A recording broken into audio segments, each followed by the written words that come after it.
Hugasang mabuti ang mukha o ang parte ng katawan kung nasaan ang nunal o warts. Linisin ang nunal o warts ng Molecure antibiotic solution gamit ang cotton bud.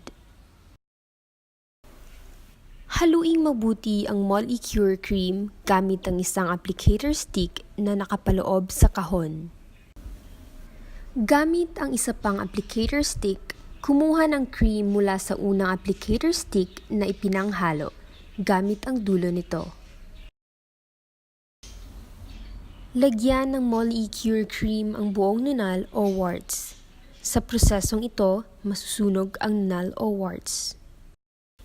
Hayaang nakababad ang nunal sa loob ng 30 minuto. Normal na makaramdam ng pagkati o paghapdi sa loob ng 5 hanggang 15 na minuto. Pagkalipas ng 30 minuto, kumuha ng bulak at basain ng malinis na tubig at gamitin pantanggal ng cream. Lagyan muli ng cream ang nunal o warts kung malaki ito. Depende sa laki ng nunal o warts kung gaano katagal muling ibababad. Kung sobrang laki talaga ng nunal at hindi pa nasunog sa pangalawang lagay, kailangan pa itong lagyan ulit ng cream para siguradong masusunog pati ugat nito. Paano malalaman kung nasunog na? Mas maitim na kumpara sa dating kulay nito. Naramdaman ang hapdi na parang pumapasok sa pinakaugat ng nunal o warts. Mas matigas na ang nunal o warts kumpara noong una. Kapag tuluyan ng nasunog ang nunal o warts, itigil na ang paglalagay ng cream. Pahiran muli ng Molecure antibiotic solution ang nunal o warts.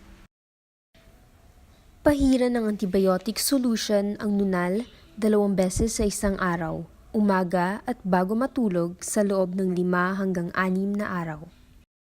Kung tuyo at matigas na ang nunal, itigil na ang paggamit ng antibiotic solution.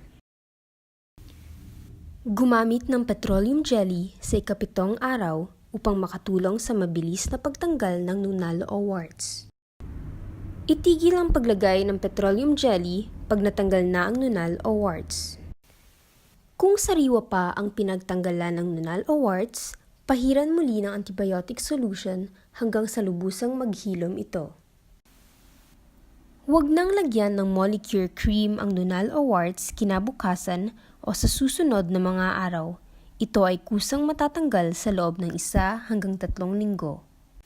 Gagamitin lamang ang cream kung may naiwan pa. Hindi pinapayong gumamit ng produktong ito ang mga positibong buntis, may senyales na buntis at pagbubuntis. Hindi rin maaaring gumamit ang mga nagpapasuso o sa mga may diabetes. Para makasiguradong nasunog na ang nunal o warts, maaaring magpadala sa amin ng picture matapos gawin ang proseso para matiyak namin kung kailangan palagyan ng cream ang nunal o warts. Gamitin lamang ang Molecure clarifying solution kapag natanggal na ang nunal o warts at nagkaroon ng dark mark sa balat.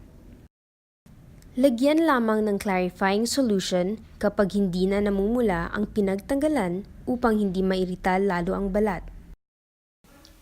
Iwasang hawakan ang nunal o warts para hindi magka-impeksyon. Iwasang malagyan ang mga mata o iba pang mga membranong mukosa.